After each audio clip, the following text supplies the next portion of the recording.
Medical disclaimer. This podcast is for educational and informational purposes only. It is not medical advice. I am not a doctor. Peptides are research compounds that are not FDA approved for most uses.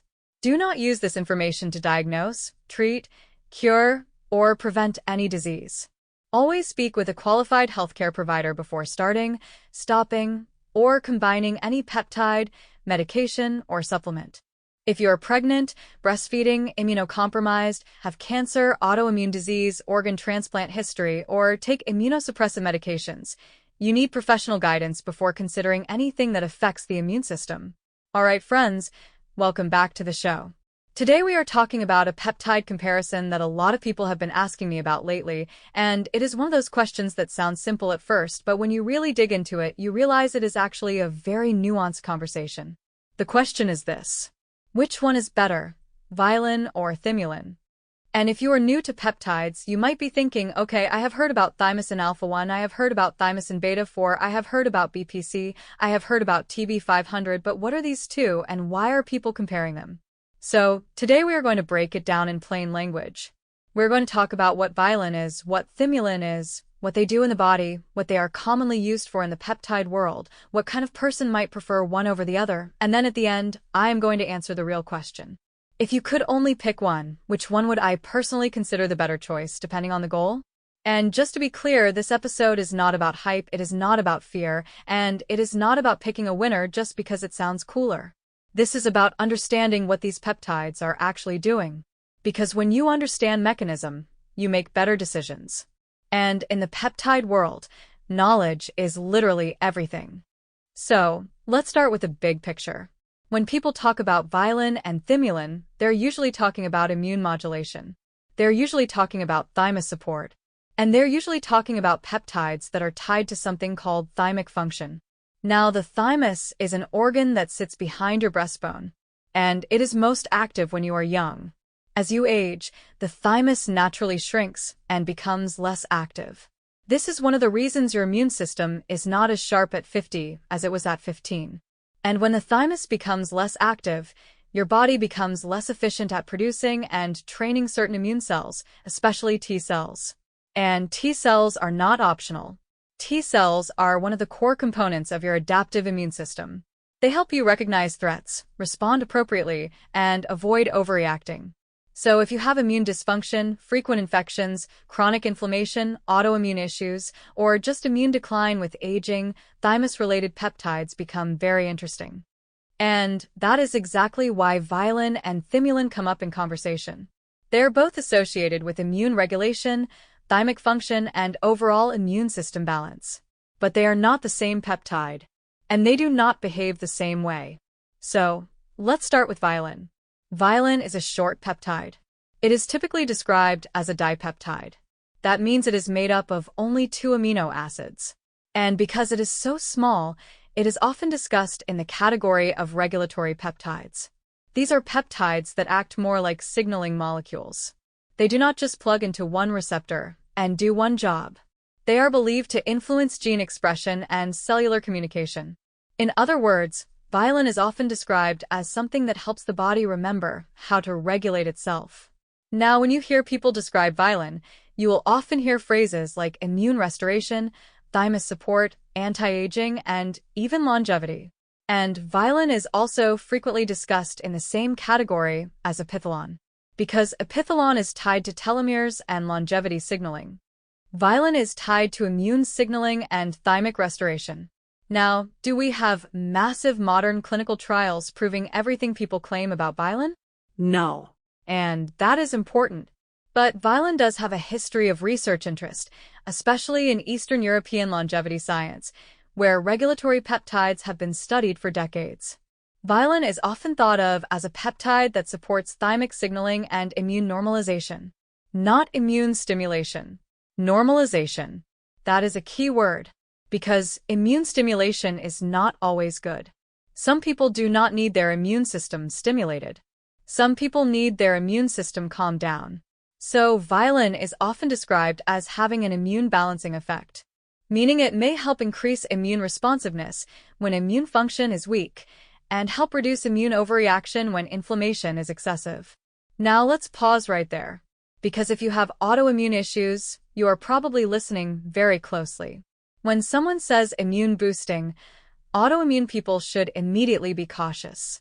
But when someone says immune modulation or immune balancing, that is a different conversation. Because modulation means shifting the immune response toward a healthier baseline.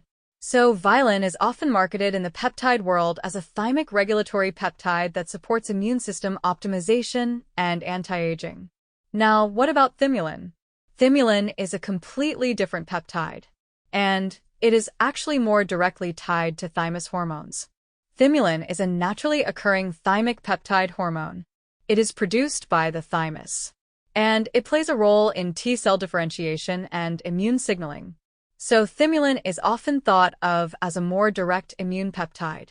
More direct, more targeted, more immune-specific. Now, in peptide communities, you will often see Thymulin mentioned in the same sentence as thymosin alpha-1. But they're not the same.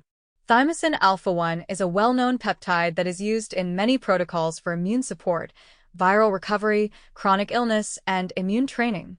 Thymulin is more specifically tied to thymic hormone signaling and immune regulation, especially involving T-cell activity. So when you look at Thymulin, you are looking at something that is closer to the actual thymus endocrine function. Now here is where it gets interesting. Vilon is tiny, 2 amino acids, and often discussed as a regulatory gene expression peptide. Thymulin is a thymic hormone peptide, and it is more like a direct immune signaling compound. So the first question is not which one is better. The first question is, what are you trying to do? Because Vilon and Thymulin can overlap in their goals, but they are not interchangeable. And that is where people get confused. They hear both are for immune system support, and they assume they are basically the same. They are not. So let's break down their main use cases, as they are commonly used in peptide protocols. Let's start with Vilon. When people use Vilon, they are usually thinking about anti-aging and longevity support. They are thinking about immune system decline with aging. They are thinking about immune resilience. They are thinking about improving overall immune communication. And they are also thinking about improving recovery from chronic inflammation. Vilon is often used in cycles, similar to Epithalon. It is not usually used daily forever. It is used in courses. Now in the peptide world, you will often see Vilon used for 10 days, 20 days, or even longer cycles, depending on the protocol style. But it is usually treated like a regulatory reset peptide, like you are giving the body a signal to restore immune regulation. So Vilon tends to attract the longevity crowd. The people who are already stacking things like Epithalon N80, MoC, and thymic peptides. Now Thymulin. Thymulin tends to attract the immune recovery crowd. People who have chronic illness, chronic infections, post-viral fatigue, long COVID, immune dysregulation, inflammatory syndromes, or autoimmune flare patterns. Thymulin is often used in immune-focused protocols where the goal is to regulate T-cell function. Now here is a major point. Thymulin is not always about stimulation. It is often described as immune normalizing as well. But it tends to feel like a stronger immune-directed peptide compared to Vilon. So if you're someone who is dealing with frequent infections, immune suppression, or you feel like your immune system is not responding properly, Thymulin is often seen as a stronger candidate. But again, the immune system is complicated, because immune dysfunction is not always low immune function. Sometimes it is overactive immune function, and sometimes it is confused immune function. So when we compare Vilon versus Thymulin, we are not comparing good versus bad. We are comparing broad regulatory signaling versus more direct thymic immune hormone signaling. So let's talk about how they feel, according to anecdotal reports. And I am going to say this clearly. Anecdotal reports are not proof. But they do matter when thousands of people are reporting similar patterns. Many people report that Vilon feels subtle, not dramatic, not like a stimulant, not like a mood enhancer, not like a fat loss peptide, not like something you feel immediately. Instead, people often report that after a Vilon cycle, they feel more stable, less inflamed, more resilient, better recovery, fewer random colds, better sleep, and sometimes even improved skin quality and overall vitality. but it is usually described as quiet. Now, Thymulin, on the other hand, is sometimes described as more noticeable. Some people report feeling more energy. Some people report improved recovery from illness. Some people report less allergy symptoms. Some people report improved overall immune stability. But some people also report that if they already have immune overactivity, they can feel slightly flared at first. That does not mean it is bad, but it means Thymulin can be a little more powerful in the immune signaling category. Now, let's talk about the types of people who might benefit from one more than the other. If you are an older adult and you are primarily focused on anti-aging and longevity, and you want to support immune function without feeling like you are pushing your immune system too hard, Vilon may be a better first choice. Because it is commonly used as a gentle immune regulatory peptide. It is often paired with Epithalon because they complement each other. Epithalon is about cellular aging signals. Vilon is about immune aging signals. And that is a very attractive combination for longevity protocols.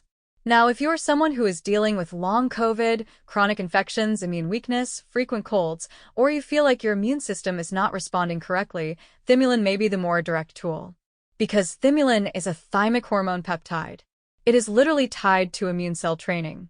So it makes sense that it would be a stronger candidate in that situation.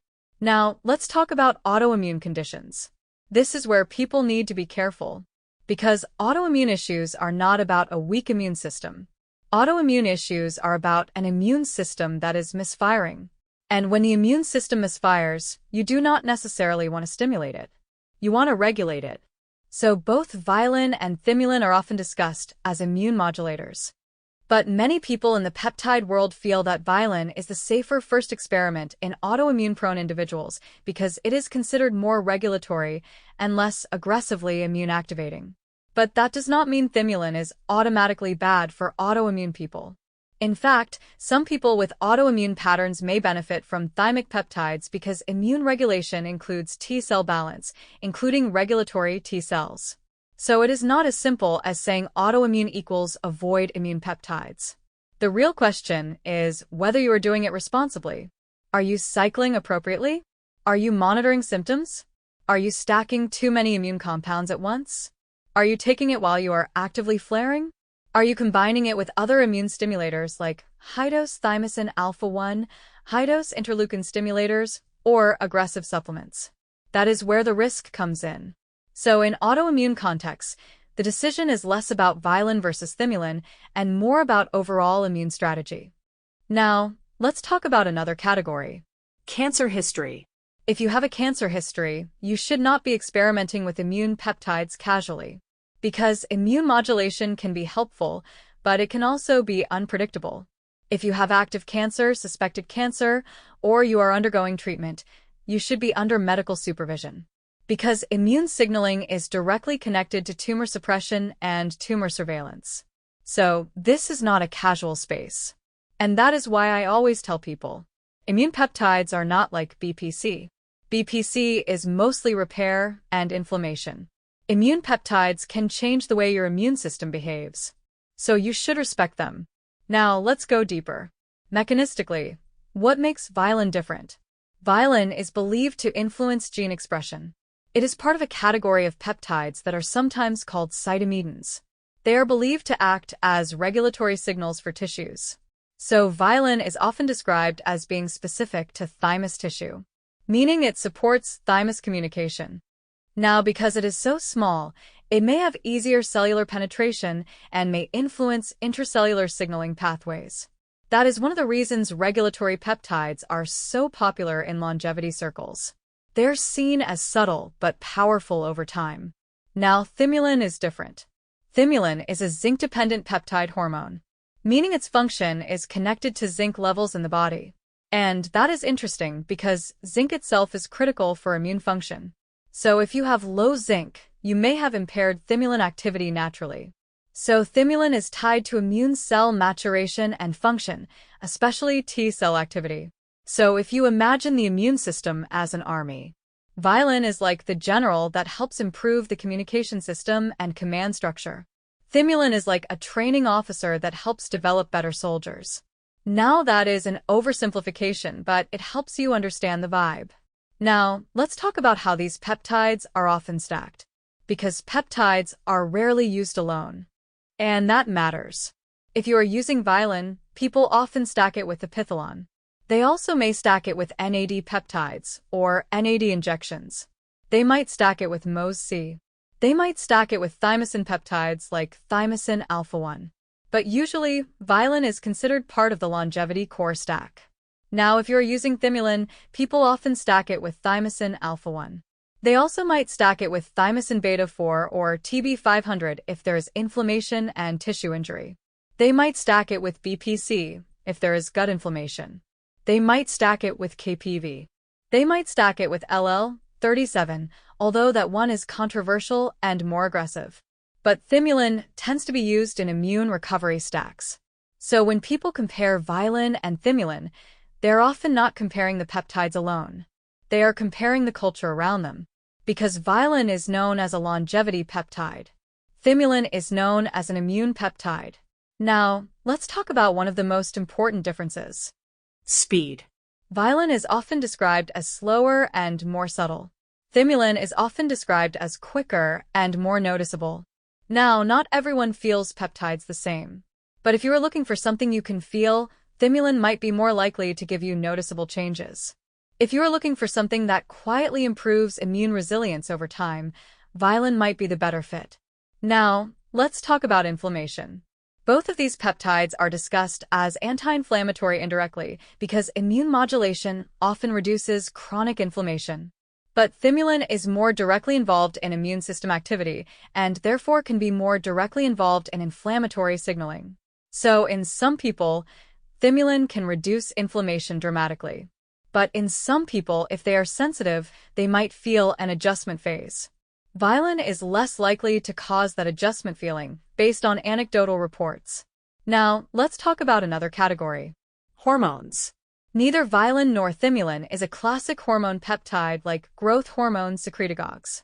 They're not going to raise growth hormone like CJC and ipamorelin. They're not going to spike libido like PT-141. They're not going to directly reduce appetite like GLP-1 peptides. But immune peptides can indirectly improve hormone balance. Why?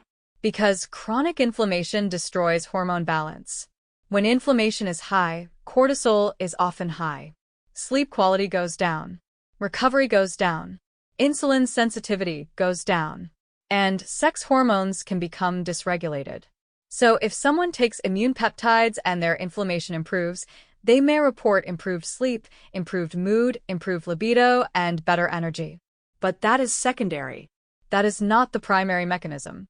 So, do not take Vilon or Thymulin expecting them to be a fat loss peptide or a bodybuilding peptide. Now, let's talk about dosing and safety at a conceptual level. I am not going to give you a strict dosing protocol in this episode because people source these peptides in different concentrations and different formats. But I am going to talk about general dosing philosophy. Both Vilon and Thymulin are usually run in cycles. Not forever. People tend to use them for a set number of days, then stop. And the reason is because the goal is not to continuously force immune modulation. The goal is to reset and improve immune signaling. Then allow the body to stabilize. Then revisit. So cycling matters. And in immune peptides, less is often more. More is not always better. And stacking too many immune peptides at once can cause unpredictable outcomes. So if you are a beginner, you usually do not want to start with Thymulin plus Vilon plus thymosin alpha-1 plus TB500 plus KPV plus LL37 all at once. That is too much. If something goes wrong, you will not know what caused it. And even if nothing goes wrong, you will not know what worked. So the best approach is strategic. Pick one. Run it. Evaluate. Then stack. Now, another major question people ask is, which one is better for long COVID? And I am going to give you a realistic answer. Thymulin is probably the more direct tool for long COVID immune dysfunction. Because long COVID is strongly associated with immune dysregulation, inflammation, T-cell dysfunction, and persistent immune signaling issues. So Thymulin makes sense. But Vilon may also be valuable because long COVID can mimic accelerated immune aging. So Vilon may be more of a long-term immune restoration peptide, while Thymulin may be more of an acute immune regulation peptide. Now, which is better? It depends on whether you want direct immune recovery now or immune resilience over time. And the truth is, some people will use both, but not always at the same time. They may alternate cycles. Now, let's talk about which one is better for general anti-aging.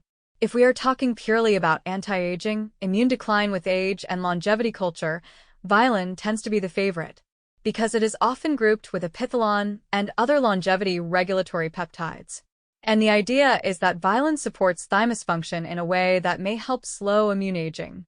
Now, Thymulin can also support immune function, but it is often seen as more of a therapeutic peptide rather than a longevity peptide. Now, does that mean Thymulin cannot be used for longevity? No. But the vibe is different. Vilon is like longevity maintenance. Thymulin is like immune recovery and immune correction. Now, let's talk about which one is better for autoimmune balance. This is tricky. But generally speaking, if someone is autoimmune prone and they want a gentle immune modulation peptide, Vilon is often considered the more conservative choice. Thymulin may still be useful, but it might require more careful cycling and monitoring. Now, let's talk about which one is better for frequent infections.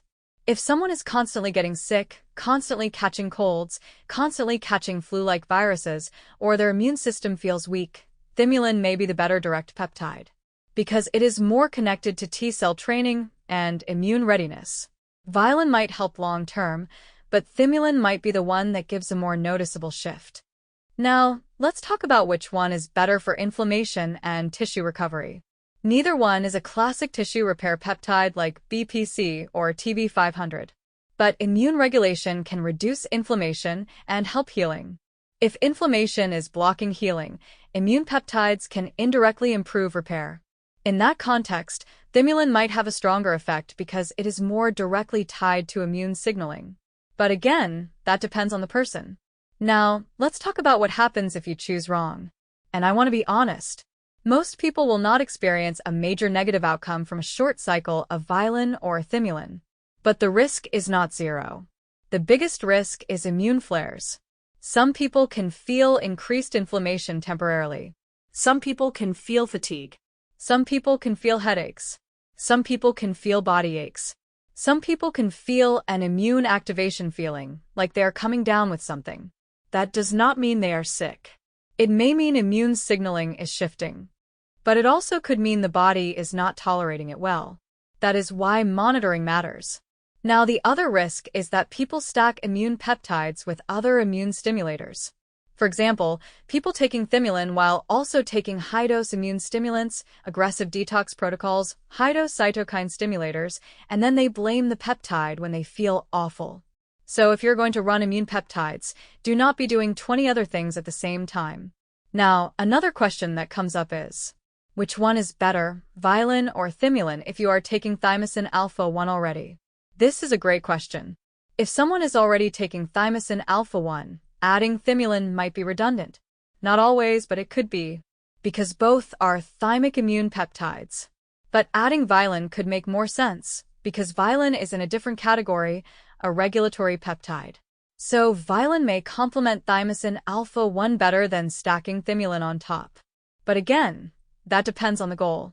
If the goal is aggressive immune recovery, Thymulin plus Thymosin alpha-1 might be a powerful combination. If the goal is longevity and immune stability, Thymosin alpha-1 plus Vilon might be the better combo. Now, let's talk about practical strategy.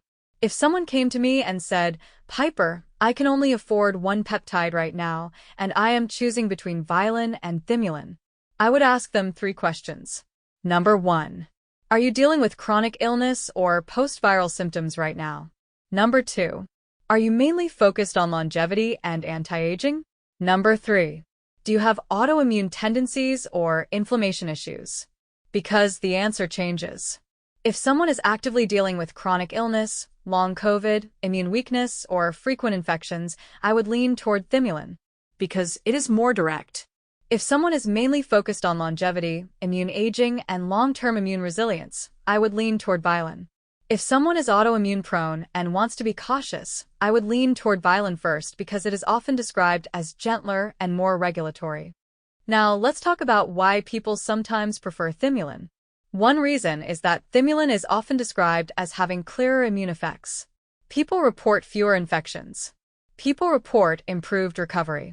People report less inflammation. People report improved energy. And when someone is suffering, they want results. They do not want subtle. They want noticeable. So Thymulin is often chosen when someone is in a recovery mindset. Now, why do people prefer Vilon? Because it feels like an anti-aging investment. It feels like a longevity foundation peptide. It feels like something you do a couple times per year to keep your immune system youthful. And in the longevity world, that is extremely appealing. Because immune decline is one of the biggest drivers of aging-related health issues. Now, let's talk about the elephant in the room. What about thymosin alpha-1? Because a lot of people are thinking, why not just use thymosin alpha-1 instead? And that is a valid question. Thymosin alpha-1 has more recognition, more data, and more mainstream medical interest compared to Vilon and Thymulin. But Vilon and Thymulin are still popular because they are considered different tools. Thymosin alpha-1 is like immune training and immune enhancement. Thymulin is more like thymic hormone signaling and immune balance. Vilon is more like thymic regulation and gene expression support. So they all have a place. But if we are strictly comparing Vilon versus Thymulin, we're looking at two peptides that both support the thymus and immune function but from different angles. Now, another category to consider is stress. Chronic stress wrecks immune function. Cortisol goes up. Sleep goes down. Inflammation goes up. And your immune system becomes chaotic. Some people feel immune suppressed, and some people feel autoimmune flares. So if someone is stressed, run down, overworked, and they want immune support, Vilon might be a good choice because it is often described as balancing rather than stimulating. But if someone is stressed and they are constantly getting sick, Thymulin might be more effective because it can support T-cell function more directly. Now, let's talk about age. In younger people, the thymus is still more active, so the impact of thymic peptides may be less dramatic. But in older individuals, thymic peptides may feel more noticeable because thymic decline is more significant. So for someone in their 40s, 50s, 60s, or beyond, thymic peptides become more relevant. Now, if we talk about pure anti-aging stacking, a common longevity stack conceptually is something like epithalon plus Vilon. That is a very popular pairing because epithalon is associated with telomere signaling and circadian rhythm support, and Vilon is associated with thymic immune restoration. So together they cover two major aging systems. Now, Thymulin can be added to that stack, but some people feel like it is more of an intervention peptide, meaning you run it when you need it, not necessarily as a long-term anti-aging staple. Now, I want to talk about the word better, because better depends on what you value. If you value subtle and long-term, Vilon might be better. If you value direct immune impact, Thymulin might be better. So instead of asking which one is better, the better question is which one is more appropriate. Now, let's talk about one more thing. Side effects. Neither peptide is commonly associated with severe side effects when used responsibly, but immune peptides can cause immune-related symptoms. So if someone takes Thymulin and they feel achy, tired, or inflamed, it might be a sign that their immune system is responding strongly. That can be good or bad. It depends on the context. If someone takes Vilon and feels nothing, that does not mean it is not working. It may be working behind the scenes. Now, if someone takes Vilon and feels more stable mood, improved sleep, and less inflammation, that is often how it is described. So side effect-wise, Vilon is often considered the easier peptide to tolerate. But again, individual response matters. Now, let's talk about price and value. Because in the real world, cost matters. Some people choose peptides based on budget. And Vilon and Thymulin pricing can vary widely depending on source and availability. But in general, Thymulin is sometimes more expensive or harder to find consistently. Vilon can also be hard to find, but it is often sold in different vial sizes and formats. So if someone is looking for bang for buck, the decision might depend on which one is available in a reliable form. Now, let's talk about quality. Because quality matters more than which peptide you pick. A high-quality Vilon will outperform a questionable Thymulin. A high-quality Thymulin will outperform a questionable Vilon. So the real winner is not the peptide. The real winner is the quality, purity, and proper handling. Now, let's talk about how to choose based on goals. If your goal is immune system rejuvenation, longevity, and anti-aging, I lean Vilon. If your goal is immune recovery, chronic infection resilience, long COVID support, or immune system dysfunction, I lean Thymulin.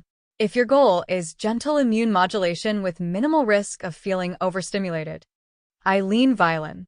If your goal is direct thymic hormone signaling support, I lean Thymulin. Now, if your goal is to run a peptide protocol that includes thymosin alpha-1 and Thymulin, you may not need Vilon at the same time, but you could cycle Vilon in later as a longevity support peptide. Now, if your goal is to run a Vilon and a thymic peptide, Vilon is the classic pairing. Now, let's answer the question head-on. Which one is better? If I had to pick one peptide for the average person who wants immune support and anti-aging benefits, I would probably choose Vilon. And here's why. Vilon is often described as a thymus-specific regulatory peptide. It is subtle, it is longevity-oriented, and it seems to fit into a broader anti-aging lifestyle without pushing the immune system too aggressively. So for the average person who is not currently sick, not currently in immune crisis, and is mainly focused on long-term health, I think Vilon is the smarter baseline choice. But if I had to pick one peptide for someone who is actively dealing with immune dysfunction, long COVID symptoms, frequent infections, or a chronically run-down immune system, I would choose Thymulin. Because it is a more direct immune peptide. It is more thymic hormone related. And it is more likely to produce noticeable immune improvements in a shorter time frame. So the final answer is this. Vilon is better for longevity, immune aging, and subtle immune balance. Thymulin is better for active immune recovery and immune dysfunction. And the best choice depends on whether you're trying to optimize or trying to repair. Because optimization and repair are two completely different strategies. Now, before we wrap up, I want to leave you with a final thought. If you are building a peptide protocol, do not just chase the newest peptide. Do not just chase what everyone is hyping up. Instead, build your protocol like you're building a foundation. Start with what matches your biggest need. Then layer slowly. Then evaluate. Then cycle. Because peptides are not magic. They are tools. And the person who wins in this space is the person who is consistent, strategic, and patient. Not the person who stacks the most compounds at once. So if you are choosing between Vilon and Thymulin, ask yourself, am I trying to age better? Or am I trying to heal something specific? If you are trying to age better, lean Vilon. If you are trying to heal immune dysfunction, lean Thymulin. And if you are the kind of person who loves longevity stacks, you may eventually find that both have a place, just not always at the same time. Medical disclaimer. This podcast is for educational and informational purposes only. It is not medical advice. I am not a doctor. Peptides are research compounds that are not FDA approved for most uses. Do not use this information to diagnose, treat, cure, or prevent any disease. Always speak with a qualified healthcare provider before starting, stopping, or combining any peptide, medication, or supplement. If you are pregnant, breastfeeding, immunocompromised, have cancer, autoimmune disease, organ transplant history, or take immunosuppressive medications, you need professional guidance before considering anything that affects the immune system. Thanks for listening, keep learning, and stay curious.